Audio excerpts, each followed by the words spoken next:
We're so excited that you are here. For those who don't know Jacki's background, she is a five-time Emmy-nominated multimedia journalist. Six! Your bio since I last got it has been updated, so it only keeps getting more illustrious. Who has been reporting for nearly a decade and has had so much experience both in the journalism space, and we're so excited to have such an expert with us today. And we are just here to really pick your brain and get to know you, your story, and all that you have been thinking about in this post-October 7th world. So with that, we're going to jump right in with the Well, first I'm question. just going to start by saying Yeah, thank you for having me. It's always nice to speak with my favorite people, and I love this initiative. I did write this exact article. I'm so happy that our campus is launching this chronicle because I wrote in an article exactly about this subject, about how student reporters are being sidelined when it comes to anti-Semitism and Israel. And so it's great for them to have a platform to really tell the stories that they should be telling. totally, totally. And with that in mind, what drew you to journalism and storytelling? Thinking So back to the very beginning. So the truth is that there are videos of me as like a 6 or 7 year old standing in front of a video camera, like holding it myself and reporting. I had a very raspy voice at the time, but reporting on snow days or, with friends when they would come over. That was the kind of thing that I like to do. I've always been the kid who's asked too many questions. And I've loved storytelling and hearing other people's stories, telling them, kind of dissecting them. I grew up in a Jewish household that loved learning and arguing and standing up for truth. So it kind of felt almost instinctive to move into a career in journalism. And I've always been someone who is obsessed with gathering information and facts and understanding people, power, and kind of what gets left out of all of that. Totally. So journalism gave me the license to ask questions. I was always asking, but now I had permission. And then I guess there's also this responsibility to listen, which is often forgotten when you're having a conversation with someone. So true and so valid. And how do you think your Jewish identity has really impacted your journalism story? Um, let's see. It's honestly at the core of how I see the world. Judaism teaches you not just to care about your own story, but about others too, and the strangers, and kind of to ask who's being left out of the conversation, who's being misunderstood. And I think that Jewish identity, those Jewish values, they show up in every interview I do. Every time I choose to lean into someone and kind of get on their level and understand and be an empath. Instead of looking away. So much of what I've reported on for over a decade is homelessness. And that population is such a population that people just honestly walk past or ignore.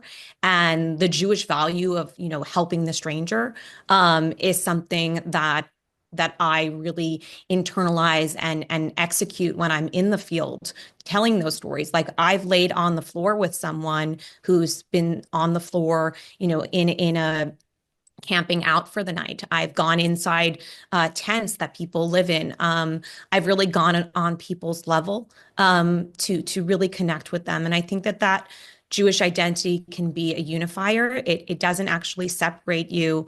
I now wear a Jewish star when I report, and at first I was a little bit uncomfortable just being so brashly like I'm a Jew as when you walk up to someone. But I think that now I've really leaned into it that it makes me feel connected, not just to who I am and to my past when I'm doing and telling my stories, but also to the people I cover because I have this Jewish responsibility of telling stories that doesn't leave anybody out of the conversation. That's beautiful. And I think that for all of us, the drive that the Jewish values gives us is how we show up. What's a moment in your career that really changed how you did see the world? I would say that I have been at the forefront at some of the most incredible innovation. And I think having that front seat to history is really remarkable. And really shapes and skews how you see the world. And I've told incredible stories, and had the privilege to do so. But there's just one story that I can't ever forget. It was about this man named Jared. He had a traumatic brain injury from a skateboarding accident, and he needed surgery to relieve a hematoma. And actually, part of his skull was completely removed. But this all happened during the height of COVID. I happened to have also been pregnant at the time with my son. And what unfolded was something none of us could have predicted when I'm speaking about none of us and my team that I work with. Um, because Jared didn't have a skull covering his brain, and because it was COVID and they were not allowing elective surgery, doctors at Ranchos Los Amigos Hospital came up with this idea to study his brain in real time. Now, if you don't understand anything about the brain and how we've typically studied it, which at the time I did not either, we as a collective global society have never been able to study a brain without a skull obscuring the view. And Okay. so Jared's brain was the first time that we were able that doctors or the humankind was able to study a brain that was fully functioning, and Jared had no complications, no brain injury. He was just missing a part of his skull. And it ended up contributing so much to science. So his brain became the most studied brain in the world. Later, and we followed his entire trajectory, he received a one of a kind implant that functions like a window into his brain. So it doesn't obscure imaging either. And so just being there to cover this journey from his near death experience to recovery to this like sci-fi level medical innovation, it's just one of those moments where you're realizing you're not just reporting a story, you're watching history unfold. And I ended up getting nominated for an Emmy for that piece. But what really stayed with me was the privilege of being able to tell that story, the blending of science, survival, and almost something like, if I could say, godly. It was really on another level, and it's just something I'll never forget. So it's seriously such an unforgettable story, and thank you for sharing it. We kind of want to jump in also to the times that we're living in today. There are Jewish students who are writing for articles, they aren't getting published, they are under attack, as we spoke about earlier. What is your advice to aspiring Jewish journalists in this new age, in this new college campus nightmare, if you will? Anything that you can share, a pocket of wisdom for them? Okay. I mean, I would say that this age of social media is honestly stifling. And I'm still trying to figure it out myself. So I think we're all kind of building the plane while we're flying it. Right. Honestly, I pray daily for a great rewiring when we all kind of rediscover patience and deeper storytelling. But until then, I think really the answer is do the great work you're doing, but also think creatively because you need to tell both compelling stories and break the formula, which is really hard. And again, I don't have the answer to that, but you take risks with how you report the structure and how you present your work. And then you also should innovate in how you tell those stories and how you approach things. When you are a reporter, sometimes you can slip into this formulaic role. And it becomes very humdrum. And you're doing the work, right? You're telling the stories. But if you're not constantly thinking, how can I make my audience read this, watch this over something else? Because at the end of the day, you can write the most brilliant piece, you can have done the most investigative work, and it's groundbreaking. But if nobody reads it, nobody watches it, it's honestly like if a tree falls in a forest, it doesn't make a sound. So I think getting people to stop scrolling is not just a unique challenge to reporters, but I think the unique challenge to reporters is that what you have to offer the world is something that you need them to stop scrolling for. And so I think being creative about it and surprising your audience whenever you can is the way to really break through. And I think that's a pocket of advice that we aren't hearing is that if the story isn't landing, if it's not getting to the right hands or just being published, we are missing the mark in the ways that we can get out there and just really inspire. And with that, how do you feel in watching Jewish voices not really being amplified and uplifted, and how have you navigated that in your career too? In every newsroom I've worked in, I've been the only Jew. And I know I'm not alone. So many of my Jewish friends in journalism have had the exact same experience. And I think when that's the case, it becomes a lot harder to tell Jewish stories the right way. Too often Jewish stories in the media are like distorted or they're reduced to stereotypes. We're either cast as the victims of hate or lumped in with these power structures. And I think our identity kind of vacillates between trauma or privilege. Right, There's right. nothing in between. No. Um, and that's kind of frustrating, but it's also kind of dangerous. And it's part of the reason why I started the Jacki and Jeff Karsh Journalism Fellowship, to be a space for Jewish journalists to find community, mentorship, and a real path into mainstream newsroom because there aren't enough of us. There is that trope that Jews control the media, but any Jew in media will tell you that that is just blatantly false. So we wouldn't be in the situation we're in. My good friend, who's an assembly member, I'm not going to say his name, but he always says that there are actually so few people in this world or in this country that will ever have the opportunity to meet a Jew because there aren't that many of us that live here. Um, there aren't that many of us in this world. And so if the idea that you can be in a newsroom and help people understand who we are as a people and not just be reacting to the news of the day about us, but actually helping people understand who we are is such a privilege. And I would love to see more people at that table. With that in mind, that so many, the responsibility of us is to get out there. But what we're seeing, because there isn't such a large presence, is that there are so many misinformation about the Jewish community coming out from other reporters and other journalists. And I follow you on social media and I see that you fight the good fight in countering that and sharing your story and your piece and giving a different perspective. Um, what do you think the role of Jewish journalists is in countering misinformation that they're seeing, and what does appropriate advocacy look like in that way?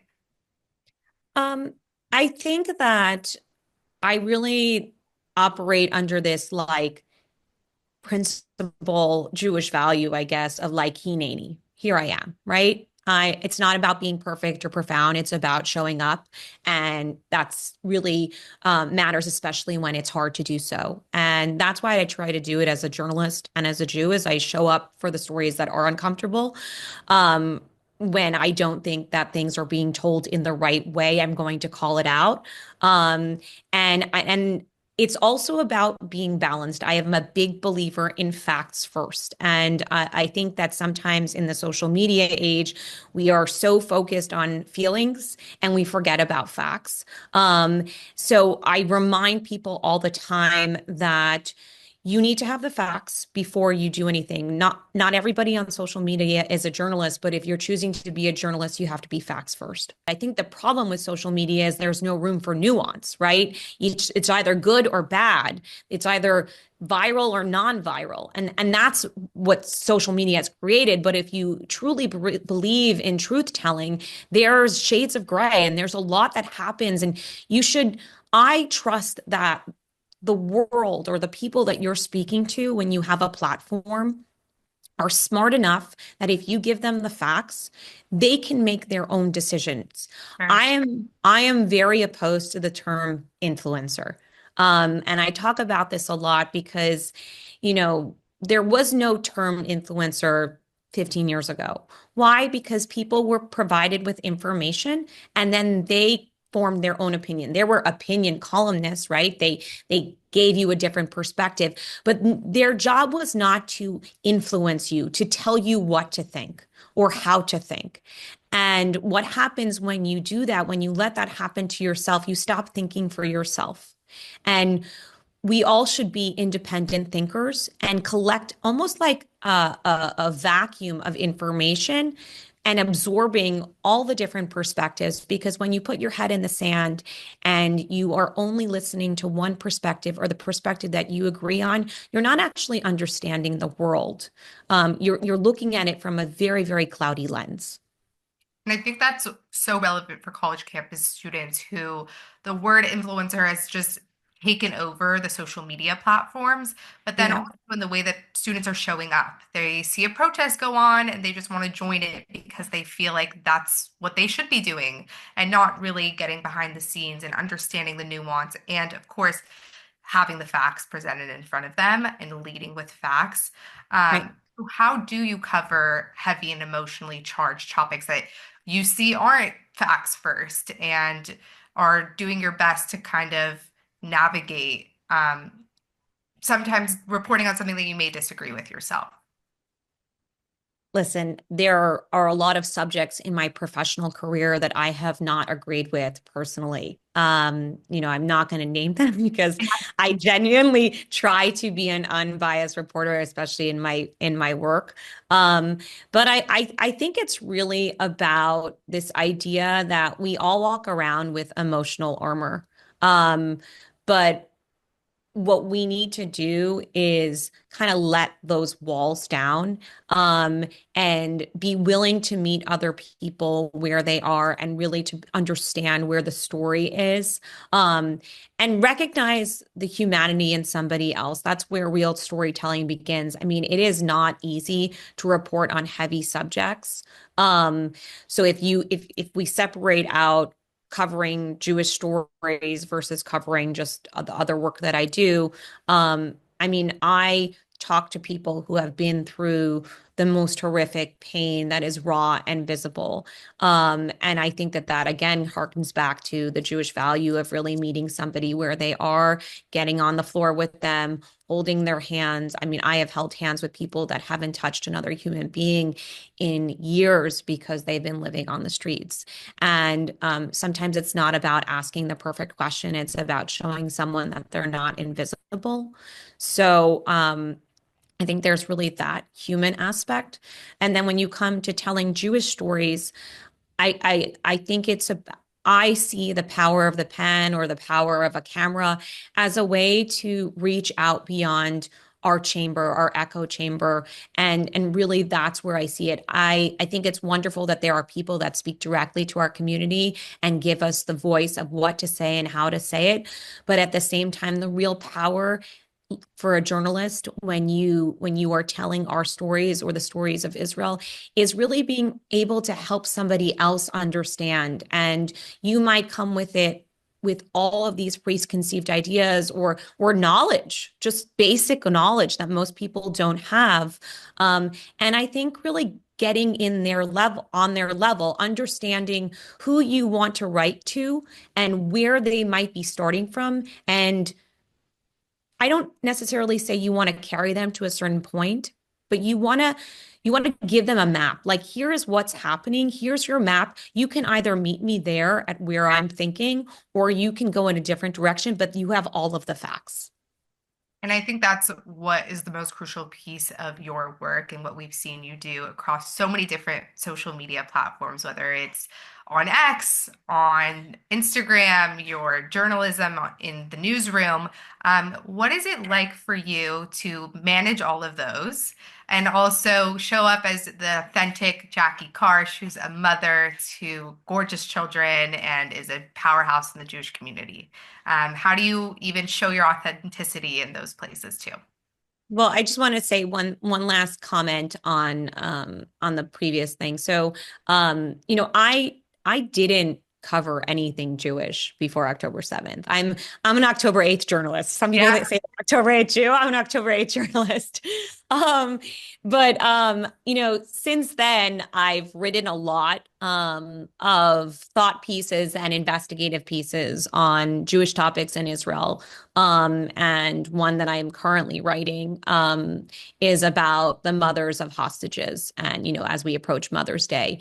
And when I sat down to write this article, it came to me because, and it'll come out on Mother's Day. I don't know when we're releasing this. I don't want to timestamp us, but my daughter, who's 5, she sees everything that I do and listens to me too much. She'll often ask me, what would you do if I was taken by Hamas? Um, and she's 5. So I always give her the same answer that I would tear the world apart to get you back, that I wouldn't stop. If it was I would keep going until it was my last day on earth. And that kind of reassures her. And when I sat down to write this, it kind of just flowed. Maybe it's because I'm a mom and I could really empathize with the women who I can't empathize. I can feel and internalize their pain. And when I wrote it, I was actually thinking, okay, think of yourself, Jacki, not as a Jewish mother, but just as a mother, because I want other mothers to read this and to feel what the pain that I feel as a Jewish mother, feeling connected to those Jewish women whose children are still being held hostage. And so I tried to take myself out of the story for a second and really think about my friends who are not Jewish, who are mothers. How would they feel? How would they respond? How would they connect? And I think that makes the piece stronger and resonate with more people, and more people willing to connect and relate with it. So I just wanted to make that point clearly, because it was a very clear example of, like, I started writing something in my own voice, and then I said, hey, wait, how can somebody else connect with this too? When it comes to building a presence online and staying authentic, God knows I'm not perfect. I am definitely not pretending to be someone I'm not. Like, I care. I'm a deep feeling person. I care very deeply about the stories I report for the county. I care very deeply about journalistic integrity. I care about truth. I also care about my garden. I care about my kids. And I think the key to authenticity online is being exactly that, being you, the full, the messy, the brilliant mix. I post what matters to me, which is like the chaos, the joy, the behind the scenes Yeah. funny. Um, some days I'm interviewing a CEO, other days I'm in the dirt with my blueberries or wrangling my kids out the front door. It's not really a brand, it's my life. And Right. I think when so much online is fake, people actually connect with something that's real and raw. And I very rarely wear makeup when I'm not doing on camera stuff. So, I mean, it's like that basic thing. I don't use a light filter. I don't have all the equipment. I don't have the stand. I mean, I think I know people who use like a teleprompter. I don't do all of that, because if I'm going to do something, I'm going to show up authentically as me.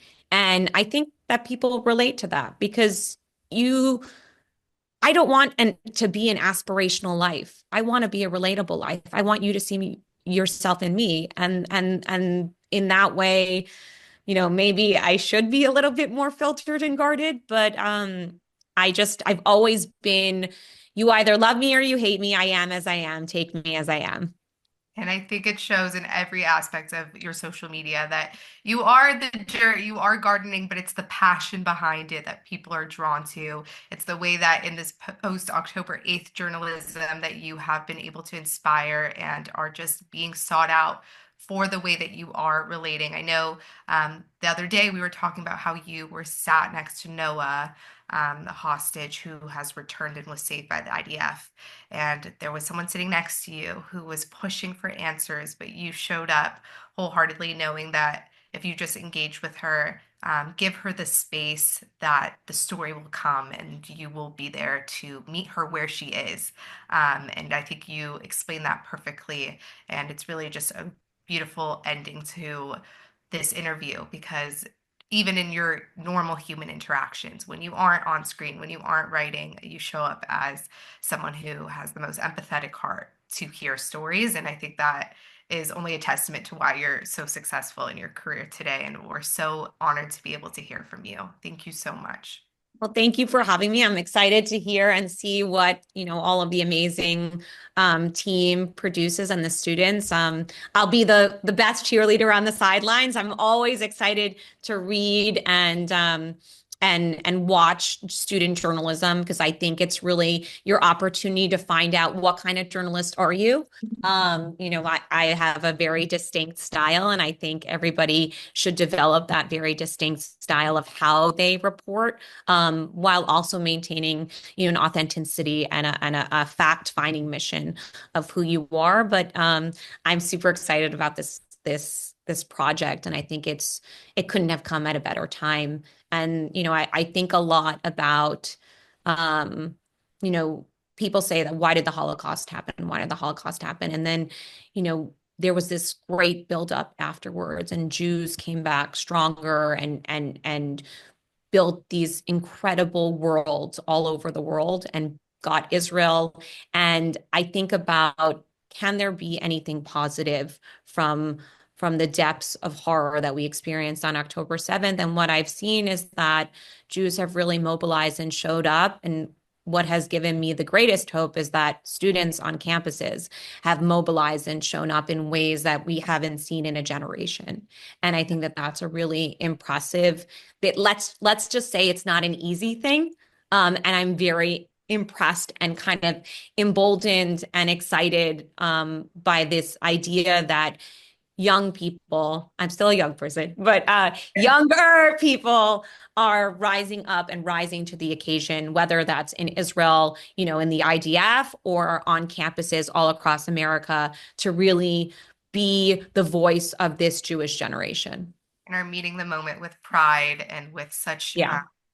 drive to Yeah, really exactly. it. And I know that with so many of the students that I've worked with, they are just hungry to make change in the world. And I think every dark spot has a light. And just like you said, they have done it with such class. So thank you so much. And I know that you are always ready to read pieces of journalism. So if you're not 100%. ready, Send me whatever you want. I love being an editor. It's that's honestly, it's so much better than writing the original piece. so But good.